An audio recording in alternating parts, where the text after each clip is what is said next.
विधान भवनातील दालनात मुख्यमंत्री फडणवीसांसोबत रोहित पवारांची 10 मिनिटे चर्चा। एफआयआर न झाल्यानं कागदपत्र सीआयडीला पाठवतो असं फडणवीसांना सांगितलं। अपघाताबाबतच्या शंका बोलून दाखवल्या। रोहित पवारांची माहिती। अजितदादांना कंट्रोल करता येत नव्हतं, पण काकींना करता येईल हा भ्रम आहे। कुणीतरी नेता काकींच्या खांद्यावर हात ठेवतो, त्यांना ओढतो।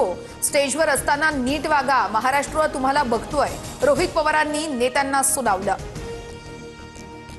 सुनेत्रा पवारांना बोलू न देताच पटेल तटकरेंनी पत्रकार परिषद आटोपली। राष्ट्रवादीच्या नेत्यांची कुजबूज व्हायरल। दादांजवळ जाण्याची कधी संधी दिली नाही, आता वहिनींजवळ तरी जाऊ द्या। नाव न घेता सरोज अहिरे पटेल यांचं पटेल आणि तटकरेंकडे बोट। अजित पवारांच्या कुटुंबियांची हेळसांड। सुनेत्रा पवार यांना पत्रकार परिषदेत बोलायला चांडाळ चौकडीने संधी दिली नाही। पवारांच्या राष्ट्रवादीचे नेते विकास लवांडेंचा पटेल आणि तटकरेंवर हल्लाबोल।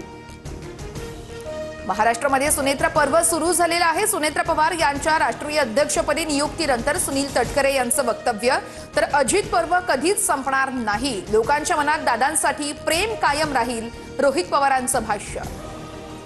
अजित पवारांच्या विमान अपघाताप्रकरणी रोहित पवारांकडून राज ठाकरेंसोबत चर्चा। पोलीस एफआयआर घेईनात, अजितदादांना न्याय मिळवून द्या, रोहित पवारांनी राज ठाकरेंची मदत मागितली। आज जागतिक मराठी भाषा दिन। मुख्यमंत्री आणि उपमुख्यमंत्र्यांच्या उपस्थितीमध्ये विधान भवनामध्ये कार्यक्रम। 90% अधिक आमदारांची मात्र दांडी।